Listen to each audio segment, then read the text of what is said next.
નમસ્કાર મિત્રો, મારું નામ પાર્વતી છે. હું વિધવા છું. મારી ઉંમર 34 વર્ષની છે. હું પંઢરપુરીની અષાઢી રથયાત્રામાં નીકળી હતી. હું પગપાળા ચાલીને યાત્રામાં જોડાઈ હતી. મને ખૂબ સારું લાગી રહ્યું હતું. મોસમ વરસાદી હતો. ધોધમાર વરસાદ થઈ રહ્યો હતો. ઠંડી હવા શરીરને ડંખતી હતી.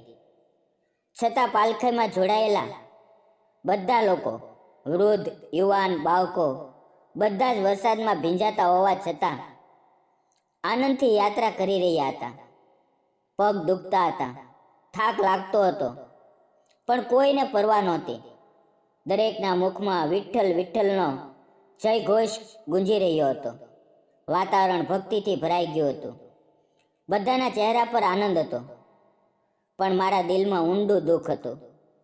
કારણ કે નીતિએ મારા પતિને મારી પાસેથી છીનવી લીધા હતા. મારે કોઈ સંતાન નહોતું. હું ગામમાં એક નાનકડી ઝૂંપડીમાં રહેતી હતી. બીજાના ખેતરમાં મજૂરી કરીને ગુજરાન ચલાવતી હતી. દર વર્ષે હું વિઠ્ઠલની યાત્રામાં જતી હતી. તે જ પળો મારા જીવનમાં સુકૂન લાવતી હતી. વિઠ્ઠલના દર્શનથી મનને શાંતિ મળતી. હું યાત્રા સાથે પંઢરપુર પહોંચી. ત્યાં ખૂબ ભીડ હતી. બધી પાલખીઓ આવી ગઈ હતી. જ્ઞાનેશ્વર મહારાજ, તુકારામ મહારાજ અને અનેક દંડીઓની પાલખીઓ નદીના કિનારે હતી. લોકોની ભારે ભીડ હતી. દરેક જણ નહાતું હતું. મેં પણ વિચાર્યું કે થોડી વાર નાહી લઉં. શરીર ઠંડુ થશે, આરામ મળશે. હું નદીમાં ઉતરી. નદીમાં આ વખતે પાણી ખૂબ હતું, કારણ કે આ વર્ષે વરસાદ ઘણો થયો હતો. મને તરતા આવડતું નહોતું. હું થોડી આગળ ગઈ, પણ પાણીની ઊંડાઈનો અંદાજ ન લગાવી શકી. મારો પગ લપસ્યો અને હું વહેવા લાગી. ત્યારે આસપાસના લોકો સીચો પાડવા લાગ્યા, કોઈ ડૂબી રહ્યું છે, બચાવો બચાવો. હું પાણીમાં ડૂબતી જતી હતી. ગભરાઈ ગઈ હતી. થોડે દૂર એક નાવવાળો હતો. તેણે મને જોઈ. વિચાર્યા વિના તે નાવમાંથી કૂદી પડ્યો અને તરતો તરતો મારી તરફ આવ્યો. તેણે મને પકડી અને ખેંચીને નાવ સુધી લઈ ગયો. તેણે મને નાવ પર ચડાવી. મારા નાક મોંમાં પાણી ભરાઈ ગયું હતું. મને ખાંસી અને ગુંગવામણ થઈ રહી હતી. હું ડરને લીધે કાંપતી હતી. તે યુવાન પણ ગભરાઈ ગયો. તેણે ઝડપથી નાવ કિનારે લગાવી અને મને પોતાના ઘરે લઈ ગયો. તેનું ઘર નદીના કિનારે જ હતું. એક સાદી ઝૂંપડી, 2 રૂમની. હું સંપૂર્ણ થાકી ગઈ હતી. શરીરમાં તાકાત નહોતી. નાક મોંમાં પાણી ગયું હોવાથી ખૂબ તકલીફ થઈ રહી હતી. તેણે મને પોતાની ઝૂંપડીમાં બેસાડી. ત્યાં જ એક પડોશની વૃદ્ધ સ્ત્રી આવી. તેણે મને જોઈ. પછી પોતાની જૂની સાડી લાવી અને કહ્યું, બેટા, આ બદલી લે, નહીં તો ઠંડી લાગી જશે.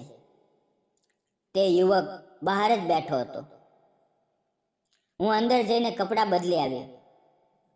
પછી હું તે યુવકને જોવા લાગી. તે લગભગ 36-37 વર્ષનો હશે. થોડી વાર હું ચૂપચાપ બેસી રહી. થોડી વાર પછી તે અંદર ગયો અને ચા બનાવીને લાવ્યો. તેણે 3 કપ લાવ્યો. મારા માટે, વૃદ્ધ સ્ત્રી માટે અને પોતાના માટે. વૃદ્ધ સ્ત્રી મારી બાજુમાં બેસીને મારી સાથે વાતો કરતી હતી. તે યુવક અમારી પાસે આવ્યો. તેણે બધાને 1-1 કપ ચા આપી અને પોતે પણ 1 કપ લીધો. તે નજીક બેઠો હતો, પણ કંઈ બોલતો નહોતો. મારી તરફ જોતો પણ નહોતો. ત્યારે વૃદ્ધ સ્ત્રી બોલી, બેટા, તું ક્યાંથી આવી છે? તને શું થયું? મેં ધીમે રહીને કહ્યું, હું પુણેની નજીક રહું છું. હું વિધવા છું. થોડા વર્ષો પહેલાં મારા પતિનું અવસાન થયું હતું. મારે કોઈ સંતાન નથી. હું મજૂરી કરીને પેટ ભરું છું. હું દર વર્ષે વિઠ્ઠલની યાત્રામાં આવું છું. ભગવાનના દર્શનથી મને સુકૂન મળે છે. પણ આજે જ્યારે હું નદીમાં નાહવા ગઈ, ત્યારે મારો પગ લપસી ગયો અને આ યુવાને મને બચાવી. આટલું સાંભળીને વૃદ્ધ સ્ત્રી બોલી, હા બેટા, અમારો તાનાજી ખૂબ બહાદુર છે. તે તારી જેમ ઘણા લોકોની જાન બચાવી ચૂક્યો છે. ત્યારે મને ખબર પડી કે તે યુવકનું નામ તાનાજી છે. વૃદ્ધ સ્ત્રી આગળ બોલી, તાનાજી ખૂબ મહેનતુ છે, પણ બિચારો એકલો છે. ન માં, ન બાપ, લગ્ન પણ નથી થયા. કોઈ છોકરી તેની સાથે લગ્ન કરવા માંગતી નથી. ઘણા પૈસા કમાય છે, ઘણું કામ કરે છે, પણ તેનું જીવન એમ જ વીતી રહ્યું છે. આ સાંભળીને મને ખૂબ દુઃખ થયું. મેં તેની તરફ જોયું, તેણે પણ મારી તરફ જોયું. તે ખરેખર ખૂબ સુંદર હતો. હું પણ દેખાવમાં સારી હતી. ત્યારે માજીએ કહ્યું, આ સાડી ધોઈને તડકે નાખી દે. જ્યારે સુકાઈ જાય તો તે પહેરી લેજે. મેં માથું હલાવ્યું અને ઊભી થઈ. સાડી ધોઈને દોરી પર નાખી દીધી. પછી એક ખૂણામાં આવીને બેસી ગઈ. હું ઘરની અંદર આવી તો તાનાજી ત્યાં નહોતો. મેં ધીમે રહીને ડોક્યું કર્યું. તે રસોડામાં કંઈક બનાવી રહ્યો હતો. હું ચૂપ રહી, કાંઈ બોલી નહીં. થોડી વાર પછી તે બહાર આવ્યો. તેના હાથમાં એક થાળી હતી, જેમાં પૌવા હતા. તેણે મારી સામે થાળી મૂકી. મને થોડો સંકોચ થયો.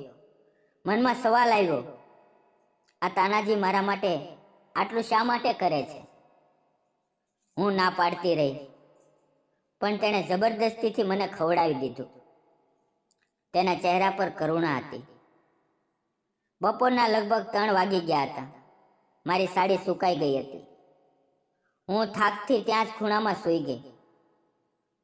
જાગ્યા પછી મેં તાનાજી સાથે થોડી વાત કરી. મેં કહ્યું, હું તમારી ખૂબ આભારી છું. તમે મારી જાન બચાવી. તે હવે રહીને મુસ્કુરાયો અને બોલ્યો, અરે આમાં આભારની શું વાત? તે મારી સાથે વાત કરતી વખતે થોડો ખચકાતો હતો. તાનાજીના ઘરથી લગભગ 1.5 કિલોમીટર દૂર વિઠ્ઠલનું મંદિર હતું. મેં કહ્યું, હવે મારે ચાલવું જોઈએ. મારે વિઠ્ઠલના દર્શન કરવાના છે. તેણે કહ્યું, ઠીક છે, હું તને છોડી આવું. તને રસ્તો ખબર નહીં હોય. અમે બંને ધીમે ધીમે ચાલવા લાગ્યા. રસ્તામાં તે મને મંદિર અને આસપાસની વાતો કહેતો હતો. તેના અવાજમાં સાદગી હતી. મને તેની વાતો સાંભળવી ગમી રહી હતી. મંદિર પહોંચીને અમે બંનેએ વિઠ્ઠલના દર્શન કર્યા. બહાર નીકળ્યા ત્યારે તેણે કહ્યું, તું એકલી આવી છે. જો રહેવાની જગ્યા ન મળે તો મારા ઘરે આવી જજે. બિલકુલ ડરવાનું નહીં. મારા ઘરને પોતાનું ઘર સમજજે. તેના શબ્દોમાં અપનાપો હતો, આત્મીયતા હતી. હું મુસ્કરાઈને બોલી, ઠીક છે. પછી હું બહાર થોડું ફરવા લાગી. પણ નદીમાં પડવાને કારણે મારો બધો સામાન ક્યાંક વહી ગયો હતો. મારી પાસે હવે કંઈ નહોતું, ના કપડાં, ન પૈસા. તાનાજી હવે મારાથી થોડે દૂર ચાલ્યો ગયો હતો. હું દોડતી તેની પાછળ ગઈ અને અવાજ લગાવ્યો, તાનાજી. તેણે પાછો ફરીને જોયું. તેને સમજાયું નહીં કે મેં તેને શા માટે બોલાવ્યો. તે નજીક આવ્યો અને બોલ્યો, શું થયું? મેં કહ્યું, નદીમાં પડવાથી મારા બધા પૈસા વહી ગયા છે. શું તમે મને થોડા પૈસા ઉધાર આપી શકો? હું તમને પાછા આપી દઈશ. તેણે મારી તરફ જોયું, ખિસ્સામાં હાથ નાખ્યો અને 500 રૂપિયાની નોટ મારી હથેળી પર મૂકી. હું આશ્ચર્યથી તેની તરફ જોવા લાગી. મારી આંખો ભીની થઈ ગઈ. તે ખરેખર દિલનો ખૂબ સારો માણસ હતો. મેં કહ્યું, હું વચન આપું છું, હું પાછા આપી દઈશ. તે મુસ્કરાયો અને બોલ્યો, જો ન પણ આપ તો કોઈ વાંધો નહીં. મને ખબર છે તું જાણી જોઈને એવું નથી કરતી. આટલું કહીને તે આગળ ચાલવા લાગ્યો. મેં કહ્યું, ઊભા રહો, ચાલો સાથે કંઈક ખાઈ લઈએ. તે બોલ્યો, ના, રહેવા દે. પણ મેં જીદ કરી, અરે ચાલો. ના ન પાડો, આપણે ભગવાનના દરવાજે છીએ. આખરે તે માની ગયો. અમે બંને નજીકના એક નાનકડા હોટલમાં ગયા. હોટલ ખૂબ સાદી હતી. લોકો જમીન પર બેસીને ખાતા હતા. મેં 2 વડાપાઉં અને 1 ભજીયાની થાળી મંગાવી. અમે બંનેએ સાથે બેસીને ખાવાનું ખાધું.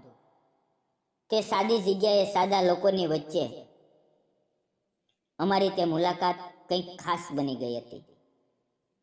પછી અમે 2 ગરમ ચા મંગાવી. ધીમે ધીમે અંધારું થવા લાગ્યું. હું એકલી હતી, પણ ડરવા જેવું કંઈ નહોતું, કારણ કે યાત્રામાં બધા લોકો એકલા કે નાના જૂથમાં આવે છે. ભીડ ખૂબ હોય છે. તાનાજી બોલ્યો, હવે અંધારું થાય છે, તું ઘરે ચાલ. મોસમ વરસાદી છે, વરસાદ આવી શકે. એમ જ ભીંજાઈ જઈશ. તારી પાસે ઓઢવા કે પહેરવા માટે કંઈ નથી. મારી પાસે બીજો કોઈ ઉપાય નહોતો. હું તાનાજીની પાછળ ચાલવા લાગી. તાનાજી આગળ હતો, હું તેની પાછળ. અમે બંને તેના ઘરે પહોંચ્યા. સાંજે મેં થોડું ખાવાનું બનાવ્યું, પણ રાત્રે સૂતા પહેલા મને તાવ આવી ગયો. નદીમાં ભીંજાવાને કારણે અને નાક મોંમાં પાણી જવાથી હું નબળી પડી ગઈ હતી. શરીરમાં દુખાવો અને ગરમી લાગતી હતી. થોડી વાર પછી હું એમ જ સૂઈ ગઈ, પણ તાવ ઉતરતો નહોતો. સવારે જ્યારે હું ઉઠી નહોતી, ત્યારે તાનાજી મારી પાસે આવ્યો.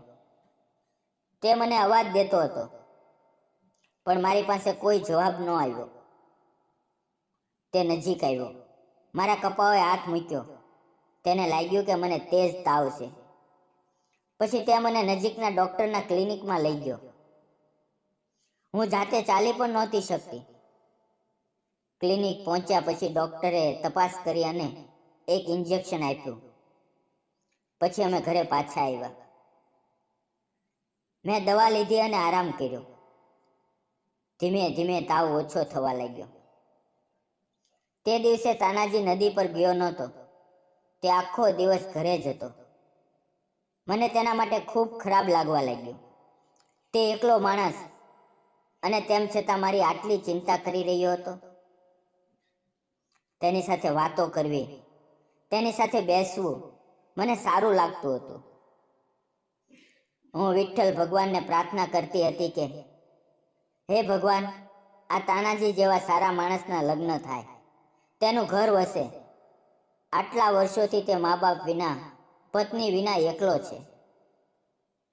તેને પણ કોઈ સાથી મળે. હું 2-3 દિવસ ત્યાં રહી. હવે હું સંપૂર્ણ ઠીક થઈ ગઈ હતી. વિઠ્ઠલના દર્શન પછી લોકો પાછા ફરવા લાગ્યા હતા. વારીની પરત યાત્રા શરૂ થઈ ગઈ હતી. મારે પણ જવું હતું, પણ તાનાજી સાથે વિતાવેલો સમય મને ખૂબ સારો લાગવા લાગ્યો હતો. હું દિદ્રામાં હતી, જાઉં કે ન જાઉં.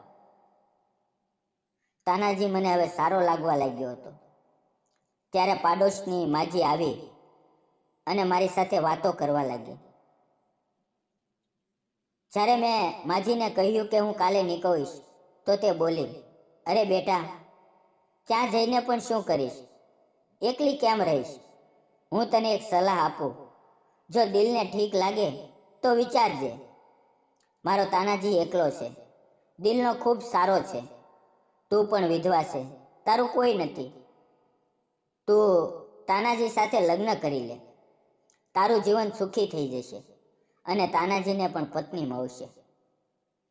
તને પણ એક સમજદાર, મહેનતુ અને કાળજી લેનાર પતિ મળશે. તેની વાતો સાંભળીને હું ચૂપ થઈ ગઈ. સાચું કહું તો મને તાનાજી પસંદ આવવા લાગ્યો હતો, પણ અમારી ઓળખાણ હજી બહુ ઓછી હતી. ફક્ત નજરોનો મેળ, હળવી વાતો. ત્યારે તાનાજી ત્યાં આવ્યો અને થોડે દૂર બેસી ગયો. માજી ખૂબ સમજદાર હતી.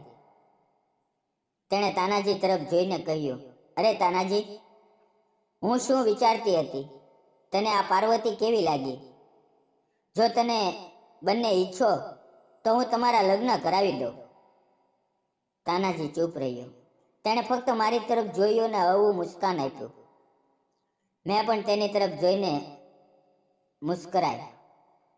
થોડી વાર અમે ત્રણેય એમ જ બેસી રહ્યા. પછી માજી બોલી, જુઓ બાળકો, આ તો તમારા બંનેની મરજી પર છે. મેં તો ફક્ત કહેવાનું કામ કર્યું. હવે આગળ તમારી ઈચ્છા. આટલું કહીને માજી ત્યાંથી ચાલી ગઈ. ધીમે ધીમે રાત ગાઢ થવા લાગી. મેં અમારા બંને માટે ખાવાનું બનાવ્યું.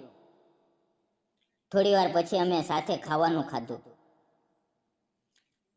ખાધા પછી તાનાજી બહાર આંગણામાં બેસી ગયો. હું પણ તેની પાસે જઈને બેઠી. આકાશમાં ચાંદની છવાયેલી હતી. અમારી વચ્ચે એક અજીબ શાંતિ હતી, લાગણીઓથી ભરેલી. તાનાજી ચંદ્ર તરફ એક ટક જોતો હતો. હું પણ ધીમે રહીને તેની પાસે બેસી ગઈ.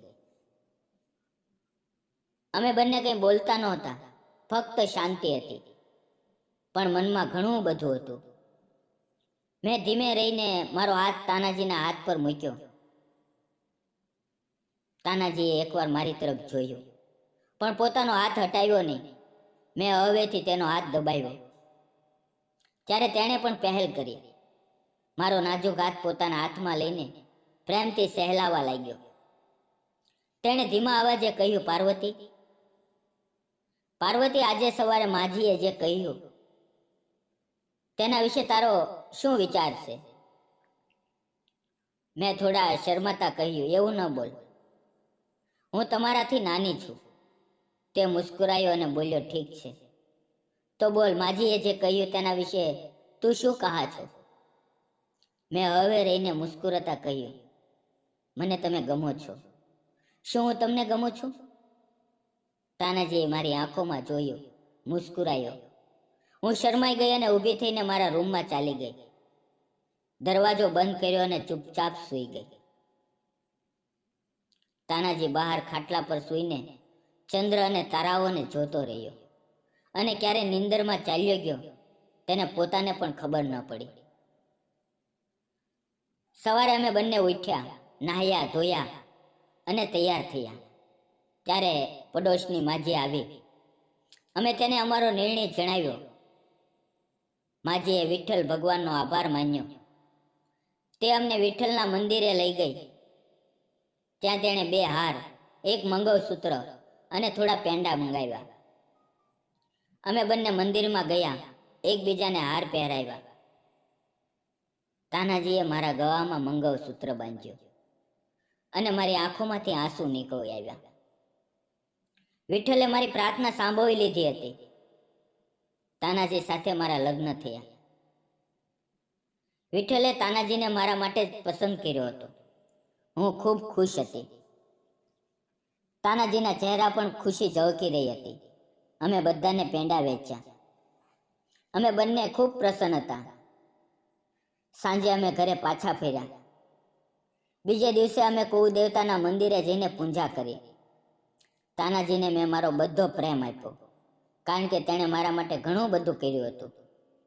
તેણે મારી જાન બચાવી, મારી ચિંતા કરી, મને જીવવાનો બીજો અવસર આપ્યો. હવે અમે બંને ખુશીથી રહીએ છીએ. અમારું જીવન સુખી છે અને હવે હું માં બનવાની છું. વિઠ્ઠલે મારી દરેક મનોકામના પૂરી કરી. મિત્રો, મેં અને તાનાજીએ લગ્ન કર્યા. તમે કહો, શું આ બરાબર હતું કે ખોટું? ક્યારેક જીવન આપણને એવા મોડ પર લાવીને ઊભા કરે છે જ્યાં બધા દરવાજા બંધ લાગે છે, પણ એક માણસ, એક નાનકડો હાથ અને થોડો પ્રેમ આપણું આખું જીવન બદલી શકે છે. પ્રેમ ફક્ત શરીરનો સંબંધ નથી, પણ 2 આત્માનું મિલન છે. એટલે જ્યારે જીવન તમને બીજો અવસર આપે તો તેને બંને હાથે ઝડપી લો. જો આ વાર્તા તમને ગમી હોય તો લાઈક કરો, શેર કરો અને ચેનલને સબસ્ક્રાઈબ કરવાનું ન ભૂલો. ફરી મળશું મિત્રો આવતીકાલે એક નવી વાર્તાની અંદર. ત્યાં સુધી આવજો. મિત્રો, વિડીયોમાં આવેલા નામ, પાત્ર અને ઘટના ફક્ત કાલ્પનિક હતા. તેનો કોઈ પણ વ્યક્તિ, જાતિ કે ધર્મ સાથે સંબંધ નથી. આ વાર્તા ફક્ત મનોરંજન અને શૈક્ષણિક હેતુથી બનાવવામાં આવી છે. તેને અન્યથા ન જોશો. ફરી મળશું મિત્રો આવતીકાલે. ત્યાં સુધી તમારું ધ્યાન રાખો.